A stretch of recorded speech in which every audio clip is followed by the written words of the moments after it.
ஆசீர்வாதங்கள் நமக்கு வரும் அப்படின்னு சொல்லி, இயேசு கிறிஸ்துவின் மூலமாய் வரும் அப்படின்னு சொல்லி நம்ம தியானித்தோம். கலாத்தியர் 3வது அதிகாரம் அதில் 13-14 ஆண்டவராய் இயேசு கிறிஸ்து கல்வாரி சிலுவையிலே அவர் மரித்து அந்த மரணத்தினால் நம்முடைய பாவங்கள் சாபங்கள் எல்லாவற்றையும் மாற்றி நம்மளை அதிலிருந்து மீட்டு கொண்டு இப்போது அவர் இந்த ஆவிக்குரிய பிரயாணத்திலே ஆவிக்குரிய பயணத்திலே கர்த்தர் நம்மளை நடத்துகிறார். சோ தேவன் அப்படி நடத்துகிறதுனால மீட்கப்பட்ட தேவனுடைய பிள்ளைகளுக்கு அந்த கலாத்தியர் புஸ்தகம் 3வது அதிகாரம் அதனுடைய 13-14 இப்படி சொல்கிறது பாருங்க. ஆமென். எடுத்த ஆட்கள் ஒருவர் நாம சீக்கிரமா வாசிக்கலாம். மரத்திலே தூக்கப்பட்டார், எவனும் சபிக்கப்பட்டவன் என்று எழுதியிருக்கிறபடி கிறிஸ்து நமக்காக சாபமாகி நியாயப்பிரமாணத்தின் சாபத்திற்காக நம்மை நீங்களாக்கி மீட்டுக் கொண்டார்.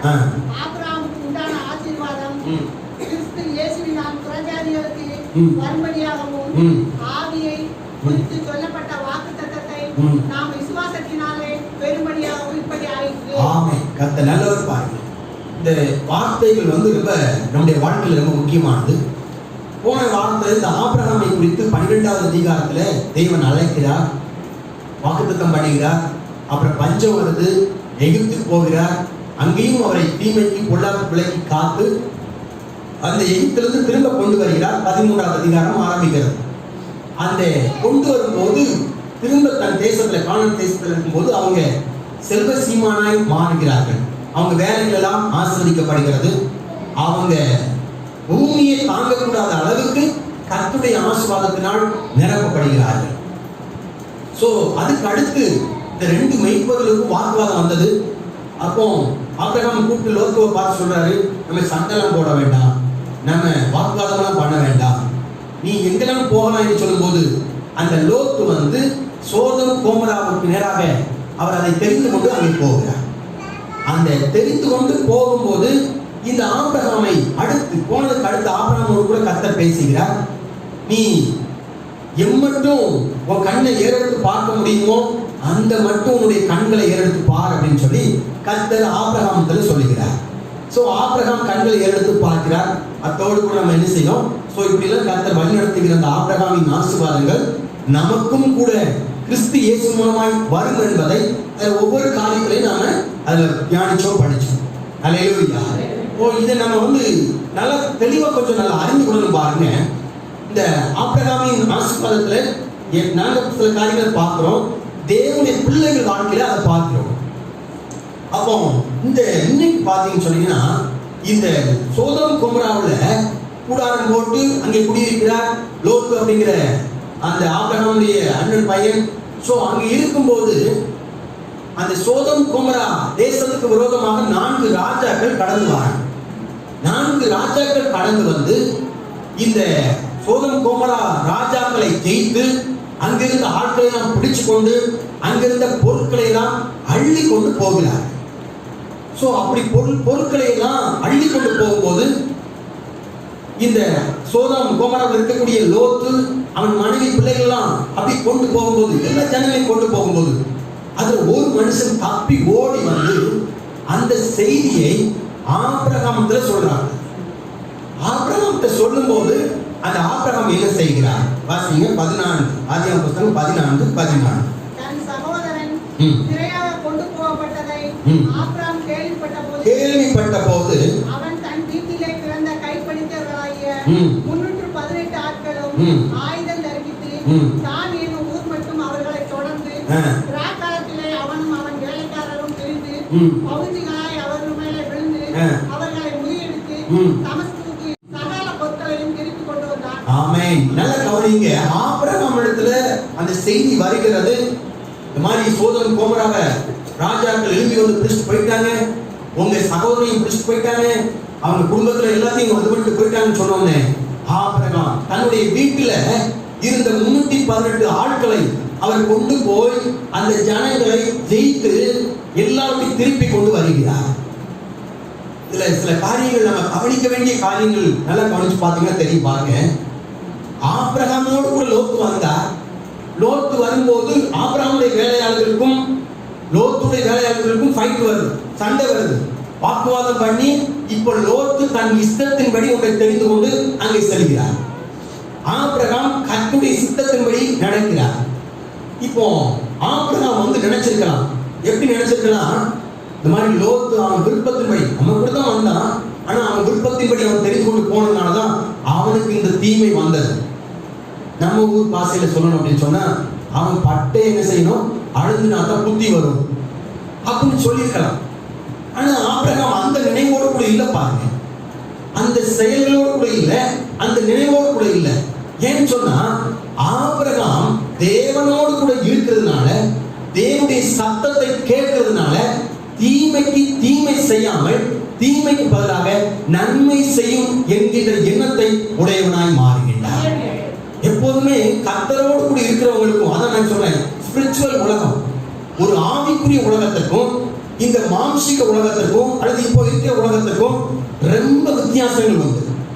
ஆவிக்குரிய உலகத்தில் இருக்கின்றவர்கள் கரெக்டா ஆவிக்குரிய உலகத்தில் செயல்படக்கூடிய செயல்பாடுகள் அது தேவனால் உண்டாயிருக்கும். சரி, ஆபிரகாம் அப்படி இருக்கட்டும். அந்த வாக்குவாதம் பண்ணினது அந்த வேலைக்காரர்கள் தானே. இந்த 318 பேர் வேலைக்காரர்கள் சொல்லியிருக்கலாம், சார் நம்மகிட்ட வாக்குவாதம் பண்ணிட்டு போயிருந்தாங்க, நம்மகிட்ட வந்து பிரச்சனை பண்ணிட்டு போனாங்க, இன்னும் பெருசா ஆகலாம் அப்படின்னு போனாங்க. பாத்தீங்களா அவங்களுக்கு எவ்வளவு கேடு வந்து பாத்தீங்களா, அவங்களுக்கு எவ்வளவு பொல்லாப்பு வந்து பாத்தீங்களா, அவங்களுக்கு எவ்வளவு தீமை வந்து பாத்தீங்களா அப்படின்னு சொல்லி ஆபிரகாம் வந்து வேலைக்காரர்கள் சொல்லியிருக்கலாம். ஆனா அப்படி சொல்லாம அந்த ஆபிரகாம் எந்த எண்ணத்தை உடையவராக இருக்கிறாரோ அதே எண்ணத்தை, அதே சிந்தையை, அதே விசுவாசத்தை உடையவர்களாக வேலைக்காரர்கள் இருக்கின்றார்கள். எல்லாம் என்ன செஞ்சுக்கோங்க, ஆயத்தம் ஆயிக்கோங்க, கையில கிடைக்கிற பட்டயத்தை எடுத்துக்கோங்க, நாம போய் மீட்டு வர போறோம், நமக்கு காத்த வெட்டி தரப்போகிறார் அப்படின்னு சொன்னோன்னு ஒன்றுக்கும் எந்த காரியத்தையும் எதையும் சொல்லாம எதிர்மறையான சிந்தை, எதிர்மறையான பேச்சு பேசாம உடனே கீழ்படிஞ்சாங்க. பாத்தீங்களா, அதுதான் தேவனுடைய சித்தமாக இருக்கிறது, அதுதான் தேவனுடைய பிள்ளைகளுடைய செயல்பாடுகளாக இருக்கிறது, அதுதான் ஆவிக்குரியவர்களுடைய செயல்பாடுகளாக இருக்கிறது. அதான் பைபிள்ல சொல்லப்பட்டிருக்கு பாருங்க. ஒரு வசனத்தை வாசிக்க கேட்கலாம். எபேசியர் புஸ்தகம் 2 அதுல 18-19 வசனத்தை வாசிக்க கேட்கலாம். சீக்கிரமா உங்களுக்கு ரொம்ப வார்த்தைகளை சொல்வதற்கு ஏதுவா இருக்கும். எபேசியர் 2:18-19.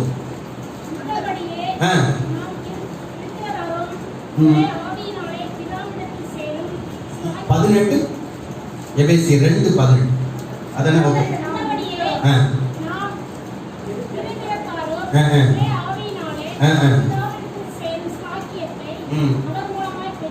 பெற்றிருக்கிறோம்.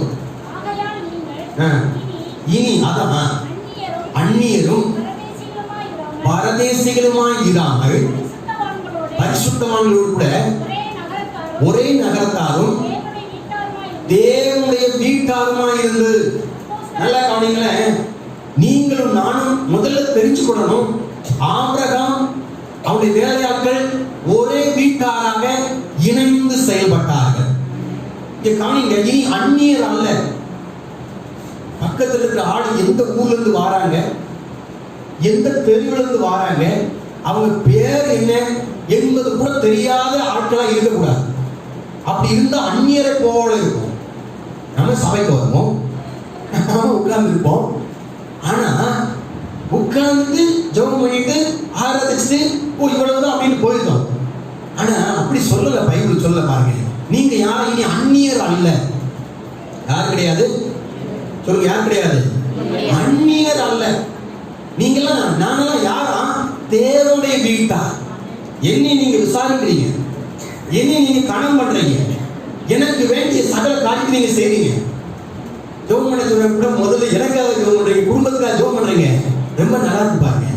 அதே மாதிரி பக்கத்துல இருக்கிற அல்லது புதிதாக வரக்கூடிய அல்லது நம்ம கூட பிறந்த இயேசு ரத்தத்தினால் பிறந்த ஒவ்வொருவருக்காக அப்படி விசாரித்து அப்படி ஜெபித்து அவங்களை கர்சனையோடு கூட அவங்களோடு கூட இணைந்து செயல்படுவது தேவனுடைய சித்தமாக இருக்குது பாருங்க. அந்நியர் அப்படின்னு சொன்னா அவங்க யாரோ வராங்க, பக்கத்துல உட்கார்ந்துருக்காங்க, சரி அப்படின்னு போயிடலாம். இன்னும் சில வேலைகளில் நம்ம பகுதியிலிருந்து வரக்கூடிய மக்களோடு கூட மட்டும் நம்ம ஐக்கியமா இருக்கிறோம்.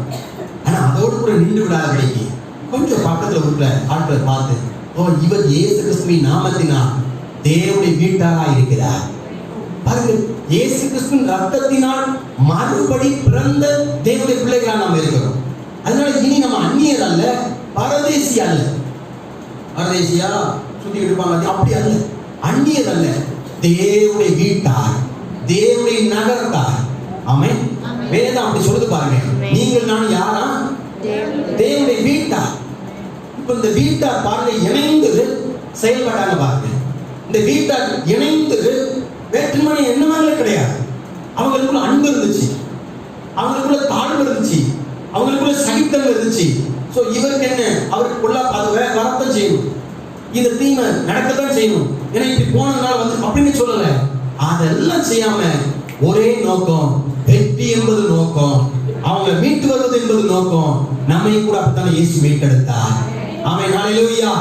ஆகையால் இப்போ நான் சொல்றேன், இங்க இருக்கிற சகோதர சகோதரிகளாக இருக்கலாம், அல்லது நம்முடைய குடும்பத்தில் இருக்கக்கூடிய சகோதரன் சகோதரி, நம்முடைய வீட்டாரா இருக்கலாம், கணவனாரா இருக்கலாம், பிள்ளைகளாக இருக்கலாம், இந்த இனத்தோடு கூட பாவத்திலிருந்து, சாபத்திலிருந்து, உலகத்திலிருந்து, அக்கிரமத்திலிருந்து, இந்த பூமியுடைய சகல தீமையான காரியத்திலிருந்து மீட்டெடுக்க வேண்டிய இந்த நாட்களுக்குள்ளாக சபையானது இருக்கின்றது.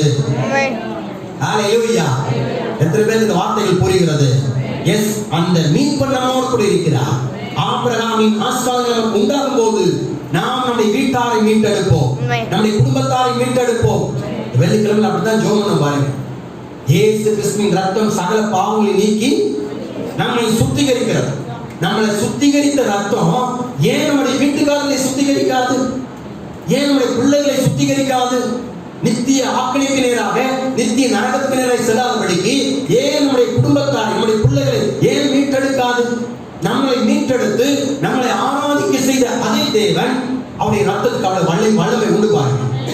ஒருவேளை நீங்க சில பேர் வந்திருக்கலாம், உபவாச ஜெபத்துக்கு வராமல் இருக்கலாம், பரவாயில்ல, உங்களுடைய வேலைகள் உங்களுடைய காரியங்களாக இருக்கலாம். ஆனா அந்த வெள்ளிக்கிழமை 2.5 மணி நேரம் ஜெபித்தோம் பாருங்க. இயேசுவின் ரத்தத்தை வைத்தே ஜெபித்தோம். ஹல்லேலூயா. இயேசுவின் ரத்தம் என் பாவங்களை நீக்கினது. இயேசுவின் ரத்தம் என்னை சுத்திகரித்து மீட்டெடுக்கும். இங்க இருக்கிற எல்லாருக்காக ஜெபித்திருக்கிறோம் பாருங்க.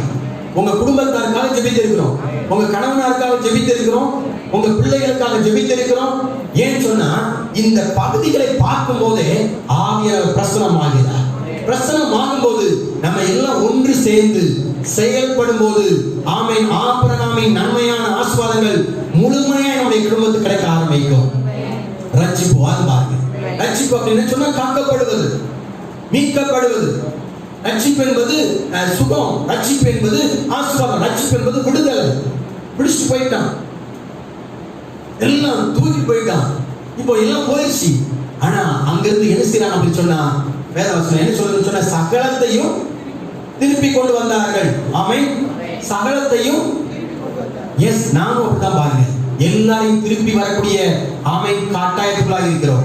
சகலமும் அப்படி சொல்லும் போது அங்கே லோத்துடைய மனைவி, பிள்ளைகள், அது மட்டுமல்ல லோத்துடைய பொருட்களை எல்லாம், ஆமென், பிரைஸ் காட், ஹல்லேலூயா, அப்படி திருப்பி கொண்டு வந்தார்கள்.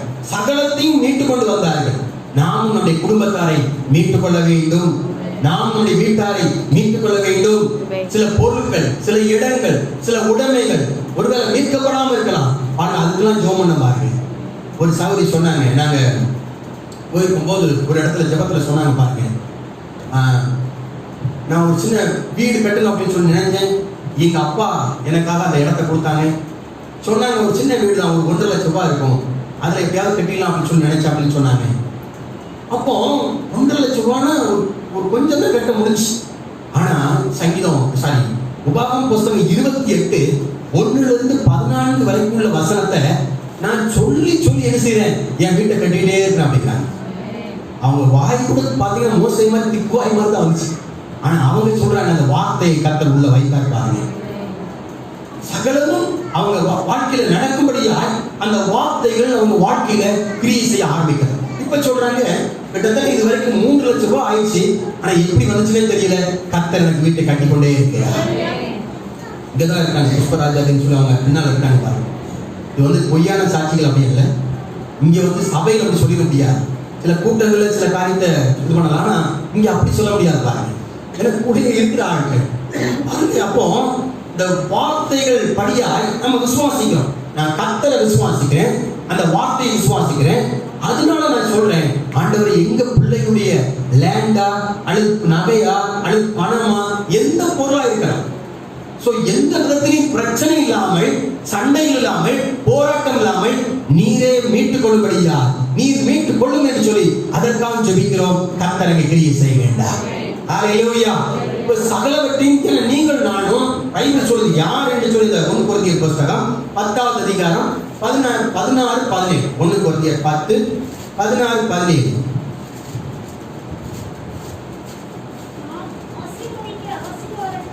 நாம் ஆசீர்வதிக்கிற ஆசீர்வாதத்தின் பாத்திரம் கிறிஸ்துவுடைய ரத்தத்தின் ஐக்கியமாக இருக்கிறது. முதல் நம்மள என்ன சொல்லுது அப்படின்னு சொன்னா, முதல்ல சொல்லப்பட்டது இயேசு கிறிஸ்துவின் ரத்தத்தினால் நீங்கள் அவருடைய ரத்தத்தில் ஐக்கியமாக்கப்பட்டவர்கள். இரண்டாவது சொல்லுது நீங்கள் ஆசீர்வாதமான பாத்திரங்கள். மூன்றாவது சொல்லுது நீங்கள் ஆசீர்வதிக்கிற ஆசீர்வாதத்தின் பாத்திரங்கள். எத்தனை பேருக்கு இதை புரிய வந்திருக்குது? இயேசுவின் ரத்தத்தினால் நான் இப்போ அவரோடு கூட ஐக்கியமாயிருக்கிறேன். யாரோடு கூட? தேவனோடு கூட. இப்ப நான் எப்படி மாறி இருக்கிறேன்? ஆசீர்வாதத்தின் பாத்திரமாய் மாறி இருக்கிறேன். நான் யாரு? இன்னும் கூடுதலா சொல்லுது நீங்கள் ஆசீர்வதிக்கிற ஆசீர்வாதத்தின் பாத்திரம் அப்படிங்கிறது. நாம் பிறரை ஆசீர்வதிக்கிற ஆசீர்வாதத்தின் பாத்திரங்களாக இருக்கின்றோம். ஆமென். ஆகையால் நம்முடைய வாயிலிருந்து அப்படி இதை நம்ம புரிஞ்சுக்கிட்டா நம்ம வாயிலிருந்து தூசண வார்த்தைகள் வராது, நம்ம வாயிலிருந்து சபிக்கிற வார்த்தைகள் வராது, நம்ம வாயிலிருந்து கெட்ட வார்த்தைகள் வராது, குன்மார்க்குடைய ஆலோசனையில நடக்க மாட்டோம், பாவிகளுடைய வழியில நிற்க மாட்டோம், பரியாசக்கார உட்காரக்கூடிய இடத்துல உட்கார மாட்டோம். ஏன்னா நம்ம தெரியுது நான் ஆஸ்வதிக்கப்பட்டவன், இயேசுவின் ரத்தத்தினால் கழுவப்பட்டு இயேசு என்னை ஆசீர்வதித்திருக்கிறார். நான் இப்போ ஒரு ஆசீர்வாதத்தின் பாத்திரமா இருக்கிறேன். அதனால இப்ப எனக்குள்ள என்ன வருது அப்படின்னு சொன்னா, நான் ஆசீர்வதிக்கப்பட்டதுனால என் ஆசீர்வாதம் எனக்குள்ளாக இருந்து மற்றவர்களை போக வேண்டும். அதான் ஆபிரகாம் கர்த்தர் சொன்னார், உன்னை பெரிய ஜாதியாக்குவேன், உன்னை ஆசீர்வதிப்பேன், உன் பேரை பெருமைப்படுத்துவேன், நீ ஆசீர்வாதமாய் இருப்பாய். பாத்தீங்களா, நம்ம பேரை கர்த்தர் பெருமைப்படுத்துகிறார். நம்ம பேரு வேற மாதிரி பேசப்படுதா நீங்க உன்னை உணர ஆரம்பிக்கணும். நீங்க ஆசீர்வதிக்கப்பட்ட ஆசீர்வாதத்தின் பாத்திரமாக நினைச்சிட்டீங்கன்னா உங்க பேரு பெருமைப்பட ஆரம்பிக்கும். இப்ப நீங்க செய்கிற காரியங்கள் எல்லாம் கிறிஸ்துவுடைய ஆசீர்வாதத்துக்குள்ளாக இருந்து நீங்கள் செயல்பட ஆரம்பிப்பீர்கள். அத நீ ஆசீர்வாதமா இருப்பா அப்படின்னு சொன்னாங்க. அடுத்து சொல்லிட்டு உன்னை ஆசீர்வதிக்கிறவர்களை ஆசீர்வதிப்பேன், உன்னை சபிக்கிறவர்களை சபிப்பேன், பூமியில் உள்ள வம்சங்கள் எல்லாம் உனக்குள் ஆசீர்வதிக்கப்படும் அப்படிங்கிறார். எவ்வளவு அழகான வார்த்தைகள் பாத்தீங்களா? எனக்குள்ளாக இருந்து ஆசீர்வாதத்தை கடத்தும்படியாக என் ஆண்டவர் என்னை ஆசீர்வதித்திருக்கிறார். இப்போது என்னை ஆசீர்வதிக்கிறார். அவர் ஆசீர்வாதம் பெருக்கத்தின் ஆசீர்வாதமாக இருக்கிறது. உங்களுடைய வாழ்க்கையில் அது பெருகும், உங்கள் வீட்டில் அது பெருகும், உங்கள் பிள்ளைகள் வாழ்க்கையில் அது பெருகும். எத்தனை பேர் ஆமென் சொல்றீங்க? தேவனுடைய பிள்ளைகள் தேவ சாயலாக மாறுகிறார்கள். தேவனுடைய சாயல் என்ன சாயல்? அவர் மனுஷனை உண்டாக்கும் போதே சொல்லுகிறார், நீங்கள் பழுகி பெருகி பூமியை நிரப்புங்கள் என்று சொன்னானே சொல்லுகிறார். பாருங்க, அப்படிப்பட்ட ஆசீர்வாதத்தின் பாத்திரங்களாக இருக்கும். ஒரு போனாங்க எத்தனையோ ராஜாக்கள், 4 ராஜாக்கள் யுத்தம் பண்ண, அதுக்கு முன்னாடி இவங்க யுத்தம் பண்ணாங்கன்னு தெரியல, ஆனா ஜெயித்து வந்தார்கள். ஏன்னா அவங்க வீட்டுல பிறந்தால் நல்ல திறமையான ஆட்கள் போய் எல்லாத்தையும் சகட்டில் திருப்பி கொண்டு வந்தாங்க. திருப்பி கொண்டு வரும்போது சடன ஒரு காரியம் நடக்க பாருங்க. 18வது வசனம் 14, ஆதியாகமம் 14 18வது வசனம் வாசித்து கேட்கலாம்.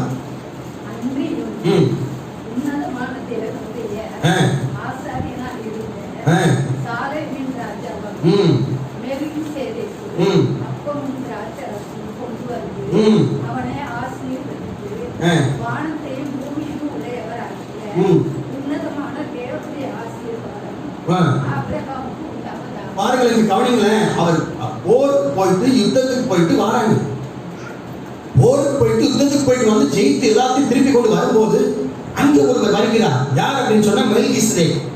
அந்த மெல்கிசேதேக் வந்த உடனே எப்படி சொல்கிறார் பாருங்களேன், உன்னதமான தேவனுடைய ஆசாரியன் சாலமோன் ராஜாவும் மெல்கிசேதேக்கும் எப்படி சொல்றார், அப்பமும் திராட்சரசமும் கொண்டு வந்து அவனை ஆசீர்வதித்து. எப்படி ஆசீர்வதிக்கிற? வானத்தையும் பூமியும் உடையவராகிய உன்னதமான தேவனுடைய ஆசீர்வாதம் ஆபிரகாமுக்கு உண்டாவதா. இந்த மெல்கிசேதேக்கு வருகிறார், என்ன கொண்டு வருகிறார்? அப்பமும் திராட்சை ரசமும் கொண்டு வருகிறார். அப்போ இந்த மெல்கிசேதேக்கு துவக்கம் முடிவும் இல்லாதவர். இந்த மெல்கிசேதேக்கு யாருக்கு ஒப்பாக சொல்லப்பட்டிருக்கிறார் என்று சொன்னால் வாசி எபிரேயரின் புத்தகம், புதிய ஏற்பாட்டில் எபிரேயரின் புத்தகம் அதில் 1வது அதிகாரத்திலிருந்து 3வது வசனம் வரை வாசிக்க கேட்கலாம். எபிரேயரின் புத்தகம்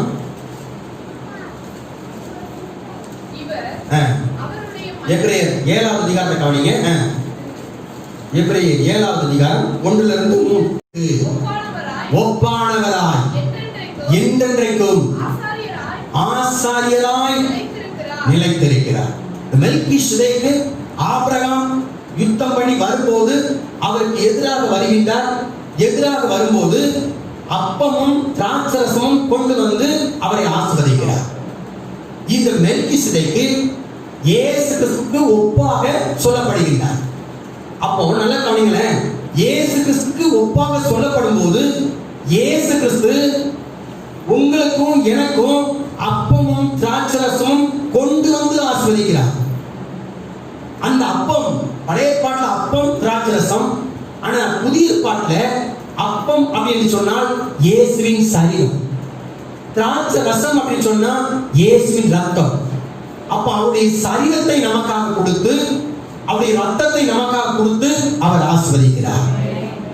இயேசுவின் சரீரம் அதனுடைய மேன்மை என்ன என்பதை நீங்கள் வாசிக்க வீட்டில் போய் வாசித்து பார்க்கணும், பொறுமையா வாசிக்கணும், பொறுமையா தியானிக்கணும். ஏசாயாவின் புத்தகம் 53ல 1லிருந்து கடைசி வரைக்கும் நீங்க பார்த்தீங்கன்னா இயேசு கிறிஸ்துவின் சரீரத்தின் மேன்மையை தெரியும். அதனால் வருகிற ஆசீர்வாதம் தெரியும். அந்த சரீரத்தினால் வருகிற சுகம், சரீரத்தினால் வருகிற பலன், சரீரத்தினால் வருகின்ற இன்னும் பல காரியங்கள் அதில் சொல்லப்பட்டிருப்பாங்க. அதே மாதிரி இயேசு ரத்தத்தினால் வருகிற ஆசீர்வாதம்.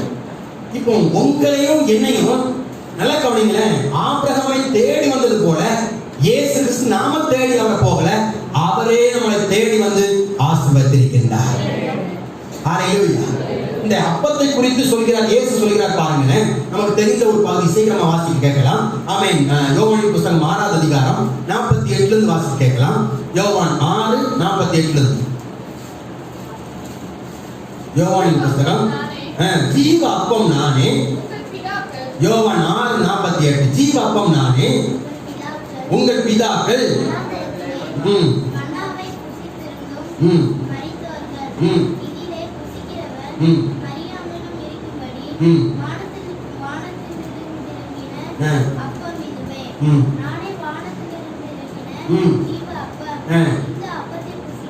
இந்த அப்பத்தை புசிக்கிறவன், பாருங்க அதில் சொல்லப்படுது, இந்த அப்பத்தை புசிக்கிறவன் எந்த இயேசு சொல்கிறார், நான் தான் ஜீவ அப்பம். அதை ஒவ்வொரு காரியமா சொல்றார். இந்த உலகத்தின் ஜீவனுக்காக நான் கொடுக்கிறேன் அப்படிங்கிறார். சோ இயேசு சொல்றார், நான் இந்த உலகத்தின் ஜீவனுக்காக கொடுக்கிறேன். இந்த உலகத்துல நீங்க பிழைத்திருக்கணும் கொடுக்கிறேன். நித்திய ஜீவன் உண்டு அப்படிங்கிறார். என்றைக்கு நீங்க பிழைத்திருப்பீங்க அப்படிங்கிறார். 48ல இருந்து 58 வரைக்கும் 59 வரைக்கும் அப்படி சொல்லி வர பாருங்க. இது எங்க சொல்றாரு அப்படின்னு சொன்னா கப்பர்நகும் அப்படிங்கிற ஒரு ஊர்ல ஒரு ஜெப ஆலயத்துல இயேசு சொல்லுகிறார். இயேசு சொன்னோடனே அந்த கப்பர்நகும்ல பரிசேயர்கள் சதிசேயர்கள் நினைக்கிறாங்க, இவர் எப்படி இவர் சரீரத்தை வந்து நமக்கு வந்து புசிக்க கொடுப்பார் அப்படிங்கிறாங்க. சரீரத்தை நம்ம புசிக்க முடியுமா? அதாவது மனுஷன் சரீரத்தை நம்மளால புசிக்க முடியுமா? முடியாது. அப்படித்தானே நான் சொல்றேன், நீங்க இங்கேயோ இருக்கிற மாதிரி இருக்கீங்க. ஹல்லேலூயா. ஒரு சரீரத்தை நம்மளால புசிக்க முடியும். மாம்சீக சரீரத்தை மனுஷனுடைய சரீரத்தை புசிச்சா எப்படி இருக்கும் பாருங்க. ஒரு மட்டன் சிக்கன் அதை சாப்பிடலாம், மீனை சாப்பிடலாம். இவர் சொல்றாரு, ஆலயத்தில் இப்படி பிரசங்கம் பண்றாரு, நீங்கெல்லாம் ரொம்ப வரம் பெற்றவர், நீங்க ரொம்ப தெளிவா கவனிச்சிருக்கிற மாதிரி இருக்கு. ஆனா அவங்களுக்கு ரொம்ப கொஸ்டின் எழுப்பிச்சு, எப்படின்னா இவர் நமக்கு சரீரத்தை புசிக்க கொடுப்பார். யோசித்தீங்களா? அப்போ சரீரத்தை புசிக்க கொடுப்பார். இவர் ரத்தத்தை எப்படி நம்ம குடிக்கிறது? ரத்தத்தை குடிச்சா என்ன ஆகுது? சில ஆட்கள் ரத்தத்தை குடிக்கிற ஆட்கள் இருக்கிறாங்க பாருங்க, அது வேற ஆவி, ஏதோ ஒரு அசுத்த ஆவி வருது அப்படி பண்றாங்க அப்படிங்கிறோம். ஆனா நம்ம யோசிச்சு பார்த்தா இயேசுடைய சரீரத்தை எப்படி நம்ம புசிக்கிறோம், எப்படி நம்ம குடிக்கிறோம், அவருடைய ரத்தத்தை எப்படி குடிக்கிறோம்? இதுதான் நல்லா கவனிங்களேன். இந்த மாம்சீக உலகத்துல அவங்களால புரிஞ்சுக்க முடியல.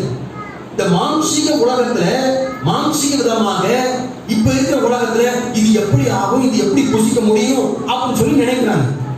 ஆனா இயேசு பேசுகிறார், ஆவிக்குரிய காரியங்களை பேசுகிறார். அல்லேலூயா.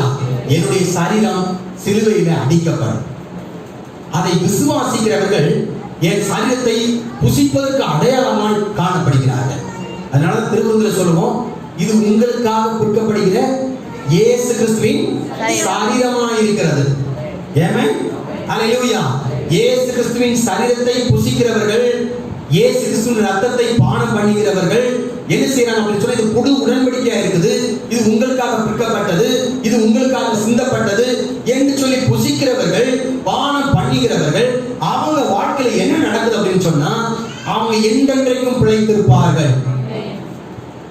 சத்துரு சொல்லுவான், நீ அவ்வளவுதான் முடிஞ்ச அப்படின்னு, உன் வீட்டுல உன் பிள்ளை அவ்வளவுதான், உன் கணவனாருக்கு அவ்வளவுதான், இப்படி சில தீமையான எண்ணங்களை கொண்டு வரும்போது கர்த்தர் சொல்றாரு, இல்ல நீ என்றென்றைக்கும் பிழைத்திருப்பாய். நம்மளை அழைத்ததும், அவர் பிள்ளையாய் மாற்றினதும், அவர் வீட்டாராய் மாற்றினதும் சும்மா இந்த குறிப்பிட்ட காலங்கள் மட்டும் என்று சொல்லி அல்ல, குறிப்பிட்ட சில நன்மைகளுக்காக மட்டும் நம்ம இயேசு தேடல, குறிப்பிட்ட ஆசீர்வாதங்களுக்காக மட்டும் நம்ம இயேசு தேடல, நித்திய காலமாய் வாழும்படியாய், ஜீவனை பெற்றுக் கொள்ளும்படியாய் அவருடைய சரீரத்தை நாம் புசிக்கின்றோம், அவருடைய ரத்தத்தை நாம் பானம் பண்ணுகிறோம். கடைசி காலத்துல கர்த்தர் எழுப்பவே அப்படிங்கிற, என்னோடு கூட நீங்க இருப்பீங்க அப்படிங்கிற. இந்த பூமியினுடைய முடிவு எப்போ நமக்கு தெரியாது, ஆனா அவருக்கு தெரியும். ஆனா என்னுடைய முடிவு நான் அல்ல, அவர் கையில் இருக்கிறது. அவர் தான் சொல்றாரு, நீ என்றென்றைக்கும் பிழைத்திருப்பார். எவ்வளவு பெரிய ஆசீர்வாதம் தெரியுமா? அப்படிப்பட்ட மேலான ஆசீர்வாதத்தை ஆபிரகாம் விரும்பினார்.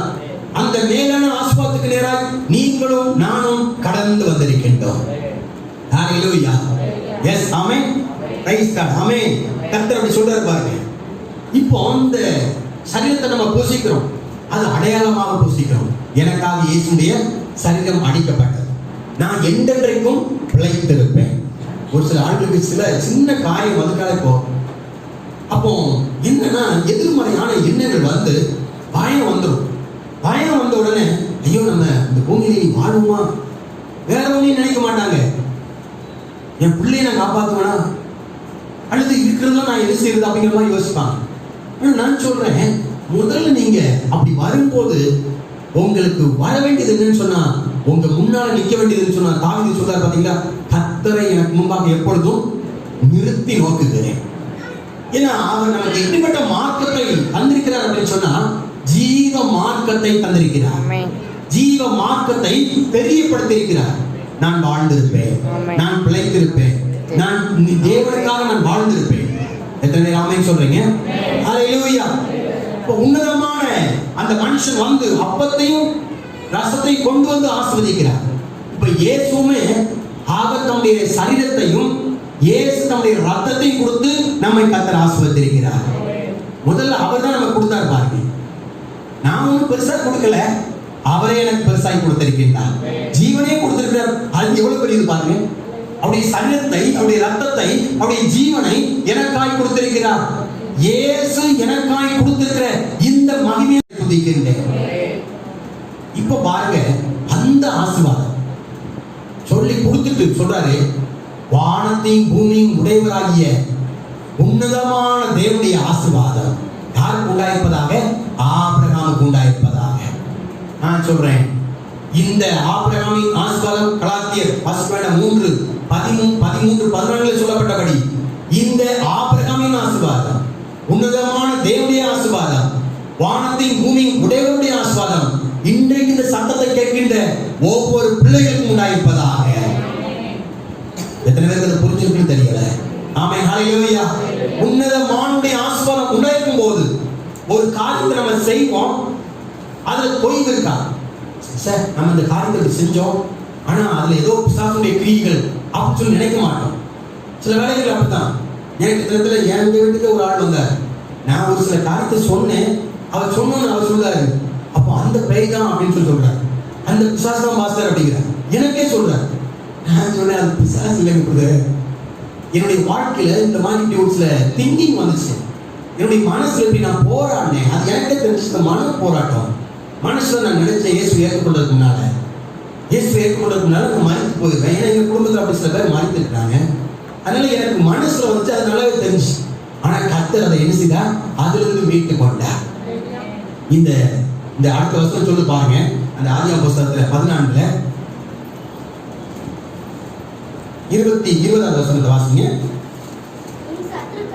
உன் சத்துருக்களை உன் கைக்கு ஒப்பு கொடுத்த, நல்லா கவனிங்க, உன் சத்துருக்களை உன் கைக்கு ஒப்பு கொடுத்த.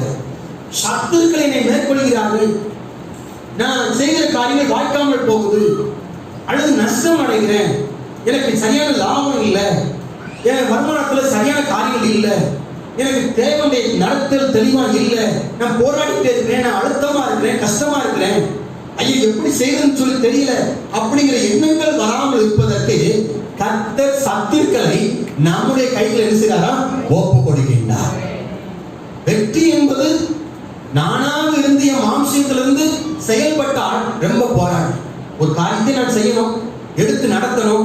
அப்ப நடத்தணும் அப்படின்னு சொன்னா, ஐயோ இவ்வளவு காரியங்கள் இருக்குதா, நான் இந்த கோயில்பட்டி வந்த நாள்ல இருந்து நான் பார்க்கிறேன், இத்தனை காரியத்தை எப்படி செய்யறது, இவ்வளவு ஆயிரங்களை எங்க போய் கலெக்ட் பண்றது, நான் வேற எங்கேயும் போக மாட்டேன்னு சொல்லி உட்கார்ந்துருந்தேன், அப்படி எப்படி செய்யறது இப்படி யோசிக்கிறது இல்லை.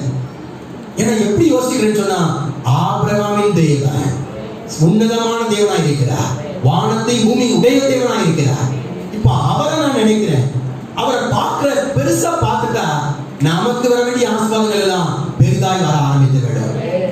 அது மட்டும் இல்ல, சத்ருவோடு கூட போராடி இருக்க மாட்டோம். சிலர் வந்து தேவனுடைய பிள்ளைகளா மாறிட்டாங்க, ஆனா அந்த ஆவிக்குரிய உலகத்தை புரியாமல், இந்த ஸ்பிரிச்சுவல் காரியங்கள் தெரியாமல், தேவனை அறிந்து கொள்ளாமல் போராடிக்கிட்டு இருக்காங்க. அதுதான் இதுதான். இங்கிட்டு வந்தா இது மேற்கொள்ளும், அங்கிட்டு போனா அது மேற்கொள்ளும். இங்க பாரு அப்படித்தான் ஆயிட்டா பாரு அப்படிமா, இந்த பாரு அப்படித்தான் ஆயிட்டாங்க பாரு அப்படின்னு. சோ இந்த இதுல போராடிக்கிட்டு இருக்காங்க. அதனால ரெண்டு விதத்துல போராடி, மாம்சத்துல ஆவியில அப்படி போராடுறாங்க. எதுனே டிசிஷன் பண்ண தெரியல, முடிவெடுக்க தெரியல. ஆனா இங்க சத்துருவை கையில ஒப்பு கொடுக்கின்றார். ஆமென், ஹalleluya. என் நம்மை கையில கர்த்தர் ஒப்பு கொடுக்கிறார் பாருங்க. பிசாசு நம்மை மேற்கொள்ளாதபடிக்கு. ஏன்னா பிசாசை தம்முடைய சிலுவையினால் என்ன செய்தார்? அவன் தலையை நசுக்கினார். பிசாசை இயேசு ஜெயித்தார்.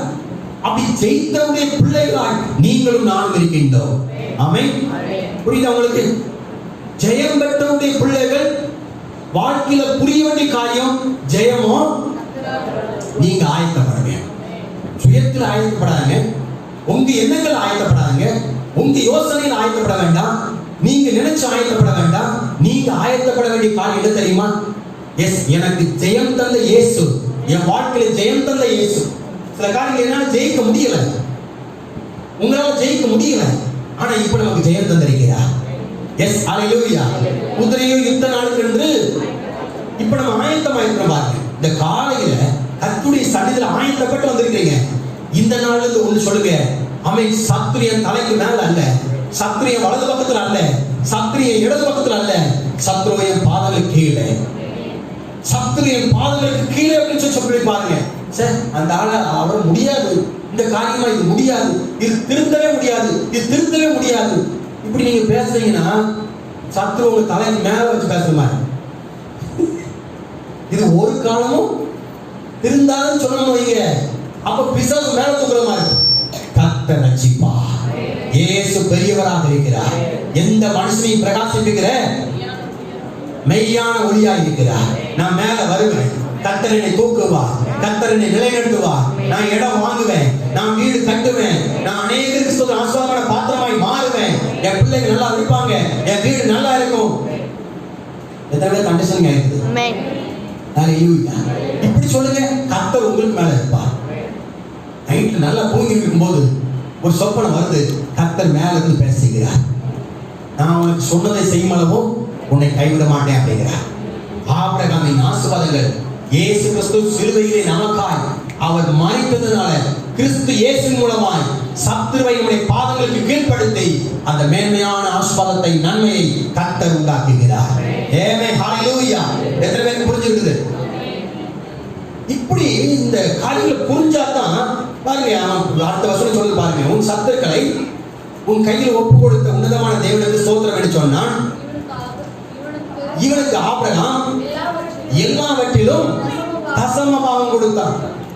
கர்த்தர் என்னை முதல்ல ஆசீர்வதித்திருக்கிறார், எனக்கு அப்பத்தையும் தண்ணீரையும் கொடுத்திருக்கிறார். அப்பத்தையும் ரத்தத்தையும் கொடுத்திருக்கிறார், சரீரத்தை கொடுத்திருக்கிறார், ஜீவனை கொடுத்திருக்கிறார், என்னை ஆசீர்வதித்திருக்கிறார், என்னை சத்துருக்களுக்கு கீழ் படுத்திருக்கிறார். இப்படி நினைச்சதுனாலதான் ஆபிரகாம் எல்லாவற்றிலும் தசமபாகம் கொடுத்தார். 10 1 கொடுத்தார். 1000 ரூபாய் வருதா 100 ரூபாய் கொடுத்தார். 10,000 ரூபாய் வருதா 1000 ரூபாய் கொடுத்தார். 10 லட்சம் ரூபாய் வருதா 1 லட்சம் ரூபாய் கொடுத்தார். இப்படி யோசிச்சு பாருங்க, இப்படி எல்லாவற்றிலும் தசமமாக எப்படி கொடுக்க முடியும்? இந்த சத்தியம் புரிஞ்சாதான், இந்த காரியங்கள் நடந்தாதான், இதை நம்ம யோசித்தாதான், இதை நினைச்சாதான் எல்லாவற்றிலும் கர்த்தருக்காக நாம் தசமமாக கொடுப்போம். தசமமாக கொடுக்கும் போது கர்த்தர் சொல்றார், வானத்தின் பலகணிகளை திறந்து இடம் கொள்ளாமல் போக மட்டும் உன்னை நான் என்ன செய்வேன்? ஆசீர்வதிப்பேன் அப்படிங்கிறார். தரித்திரம் இருக்காது, வறுமை இருக்காது, ஏழ்மை இருக்காது, கடன் வாங்க மாட்டோம், கைமாத்து வாங்க மாட்டோம், போராட மாட்டோம், கஷ்டப்பட மாட்டோம், நஷ்டப்பட மாட்டோம், இழப்பு ஏற்படாது. ஏன் சொன்னா கர்த்தர் மேல் கர்த்தனையா இருக்கிறார். இப்போ தசமம் கொடுத்தாச்சு. இப்போ சோதம் கோமரா ராஜா சொல்றாரு, யா ரொம்ப சந்தோஷம், எனக்கு ரொம்ப மன மகிழ்ச்சி, அதனால நீங்க தான் யுத்தத்துக்கு போயிட்டு ஜெயிச்சு எல்லாம் எடுத்து வந்திருக்கீங்க, இதெல்லாம் நீங்க என்ன செய்யுங்க, எடுத்துக்கொண்டு போங்க அப்படிங்கிறார். ஆபிரகாம் சொல்றார், எல்லா வெள்ளியும் எல்லா பொண்ணும் எல்லாம் கொண்டு போங்க. அத்தனை அள்ளிட்டு வந்தா ஆபிரகாம் பெரிய ஆளா இருப்பார். சோதம் கோமராவிலிருந்து அள்ளிட்டு வந்தா அவருக்கு நேரம் உயர வேண்டும். பாஸ்டர்கிட்ட கொடுத்துட்டேன், பாஸ்டருக்கு நான் இதெல்லாம் கொடுத்தேன், ஆனா அவர் என்னை சரியா விசாரிக்க மாட்டேங்க, எனக்காக ஜோம் பண்ண மாட்டேங்க, நீங்க வீட்டுக்கு வர மாட்டேங்க. இப்படி பாஸ்டருக்காக கொடுத்து அப்படி சொல்லி நினைச்சு இப்படி நடக்கும் பாருங்க. ஆனா நான் யாருக்காக கொடுத்திருக்கிறேன்? வானத்தையும் பூமியும் படைத்த உன்னதமான கர்த்தருக்கு நேராக கொடுத்திருக்கிறேன். என்னுடைய பணத்தை அவருக்கு கொடுத்திருக்கிறேன், என்னுடைய பொருளை அவருக்கு கொடுத்திருக்கிறேன், என்னுடைய எல்லாவற்றையும் அவருக்கு கொடுத்திருக்கிறேன். இப்போ அதனால என் கையை அவருக்கு நேராக எடுக்கிறேன். இந்த விசுவாசம் வரும் பாருங்க. இந்த ஃபெய்த் வந்துச்சுன்னு சொன்னா உண்மையிலே சொல்றேன், எல்லாவற்றிலும் நீங்க ஜெயமுள்ள வாழ்க்கை வாழ முடியும். உங்களுக்கு ஒரு காரியத்திலும் நஷ்டம் இல்லாமல் கர்த்தர் காக்க முடியும். நான் சொல்றேன், இப்ப இருக்கிறதை பார்க்கலும் பாகம் 1:11 சொல்லப்பட்டபடி 1000 மடங்கு உங்களை கர்த்தர் ஆஸ்வதிக்க முடியும். கர்த்தர் அப்படி செய்ய வல்லவராக இருக்கிறார். நான் கர்த்தருக்கு கொடுத்ததுனால, நல்லா கவனிக்கல, நான் கர்த்தருக்கு கொடுத்ததுனால நான் ஒரு ஆள் கொடுக்குறேன். ஸோ இப்போ இவங்க எப்போ கொடுப்பாங்க நினைக்கிறேன். நான் இப்போ ஜென்மாவுக்கு ஒரு 1000 ரூபாய் கொடுத்துருக்கேன், அடுத்த மாதம் வரும்போது எனக்கு 1000 ரூபாய் கொடுப்பாங்க, 10,000 ரூபாய் கொடுப்பாங்க. இப்போ இவங்களை நினைக்கிறேன். இப்போ நான் யோசிக்கிறேன், இந்த ஆவிக்குரிய உலகத்தை யோசிக்கிறேன். நான் கர்த்தருக்கு கொடுத்திருக்கிறேன், நான் தேவனுக்கு கொடுத்திருக்கிறேன், நான் ஆண்டவருக்கு கொடுத்திருக்கிறேன். அதனால எனக்கு அவர் எப்படிப்பட்ட தேவன்? வானத்தையும் பூமியும் உடையவர். ஆசீர்வதித்த ஆசீர்வாதம் புரிந்து பாருங்க. மெல்கிசேதேக்கு மூலமாய் மெல்கிசேதேக்கு ஆசீர்வதித்த ஆசீர்வாதம் மெல்கிசேதேக்கு சொல்றாரு, வானத்தையும் பூமியும் உடையவர் அப்படிங்கிறார். நாம் ஆராதிக்கிற தேவன், நாம் வணங்குகிற தேவன், நாம் சேவிக்கிற தேவன், நம்மை மீட்டெடுத்த தேவன் வானத்தையும் பூமியும் உடையவர். அவர் சொல்றார், வானத்தையும் பூமியும் உடையவர், நான் வானத்தின் பல கனிகள் திறப்பேன் அப்படிங்கிறார். பிள்ளைகள் நல்லா இருப்பாங்க, குடும்பங்கள் நல்லா இருக்கும், பிள்ளைகள் படித்து நல்ல வேலை கிடைக்கும், நம்ம வீடு நல்லா இருக்கும், செழித்திருக்கும். இன்னைக்கு நமக்கு ஒரு 50 ரூபாய் பார்க்கறது கஷ்டமா இருக்கும், ஆனா நம்முடைய பிள்ளைகள் 50,000 லேசா பார்ப்பாங்க. நமக்கு ரொம்ப சில காரியங்கள் கஷ்டமா போராடி இருப்போம், ஆனா இந்த ஆசீர்வாதம் நமக்குள்ள புரிய வர ஆரம்பிச்சு சொன்னா, வானத்தை பூமி உடையவர் நம்மளை இன்னும் செழிக்க வைப்பார், ஆசீர்வதிப்பார், மேன்மைப்படுத்துவார். ஏன்னா அவர் நேராக கரங்களை எடுக்கிறோம். எப்படி பாத்தீங்களா? போறாங்க, யுத்தத்துல போறாங்க, திருப்பி கொண்டு வராங்க. நினைச்சு பார்க்கல, திடீர்னு வந்து இப்படி ஆஸ்வதிப்பார் நினைக்கல. கொண்டு வந்த அப்பமும் திராட்சரசம் கொண்டு வந்து ஆஸ்வதிக்கிறார். எப்படி ஆஸ்வதிக்கிறார்? வானத்தை பூமி உடையவர், உன்னதமான தேவன்.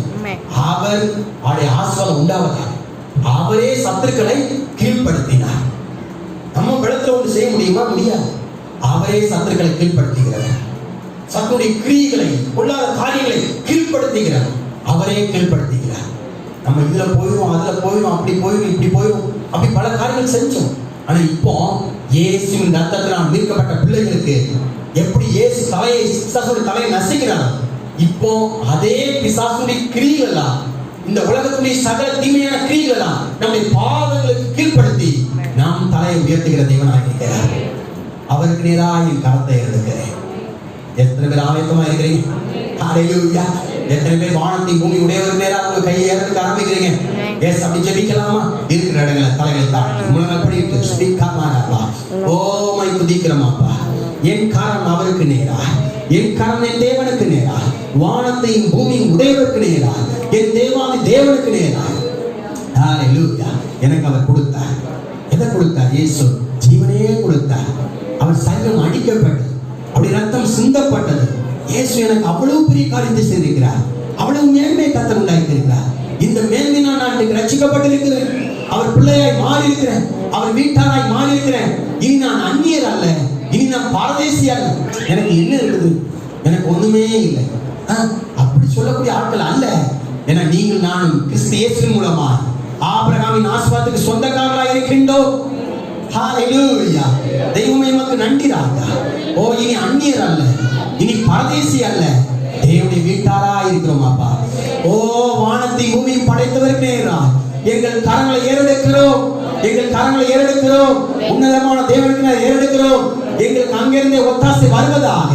வானம் திறக்கப்பட, பல கனிகள் திறக்கப்பட, நீர் சபையை ஆசீர்வதிப்பதற்காக ஸ்தோத்திரம். இந்த சத்தத்தை கேட்கின்ற ஒவ்வொருவரையும் ஆசீர்வதிப்பதற்காக ஸ்தோத்திரம். தீமைக்கு விலக்கிக்கொள்வதற்காக ஸ்தோத்திரம். சத்துருக்கள் பிடித்துக் கொண்டு, பொருட்களை பிடித்துக் கொண்டு, எல்லாத்தையும் அபகரித்து, ஆண்டவரை நஷ்டப்பட்டு, கஷ்டப்பட்டு, வேதனைப்பட்டு அந்த நிலை இல்லாதபடிக்கு ஆபிரகாமின் ஆசீர்வாதங்கள் அது திருப்புகிற ஆசீர்வாதமாய், ஓ, அந்த சகலவற்றை திருப்புகிற ஆசீர்வாதமாய், ஓ, நீ சகலவற்றை திருப்பிக் கொள்வாய் என்கின்ற ஆசீர்வாதமாய் கடந்து வரும்படியாக ஜெபிக்கிறோம். சத்துருக்களை பார்த்து கீழே இருந்து நாங்கள் ஜெயிக்கின்றவர்களாய், நாங்கள் மேம்படுகிறவர்களாய், நாங்கள் உயர்த்தப்படுகிறவர்களாய், ஓ, ஆசீர்வதிக்கிற ஆசீர்வாதத்தின் பாத்திரங்களாய் கர்த்தர்களை மாற்றுவதற்காக Thank you, Holy Spirit. மனசுல வையும் ஆண்டவரே, இருதயத்தில் வையும் ஆண்டவரே, யோசனைகளை உள்ளத்தில் வையும் ஆண்டவரே. எங்கள் தேவன் அவ்வளவு பெரிய தேவன்.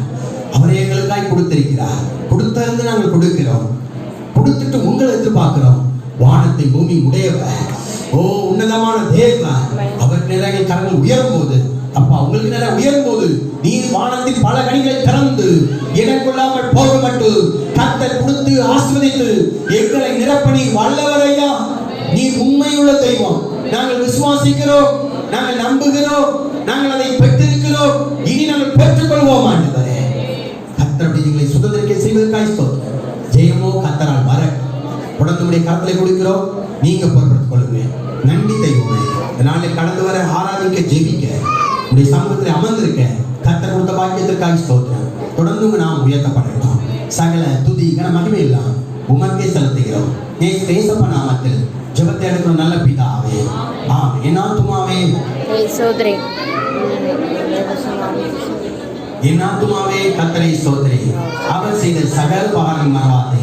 ஆமென். நம்முடைய கர்த்தராகிய இயேசுவின் கிருபையும் பிதாவாகிய தேவனுடைய அன்பு பரிசுத்தமுடைய ஐக்கியம் சுகபலன் சமாதானம் வந்திருக்கிற யாரோடு கூட, ஆமென், விசுவாச பிள்ளைகளோடு கூட என்றும் இருப்பதாக. ஆமென்.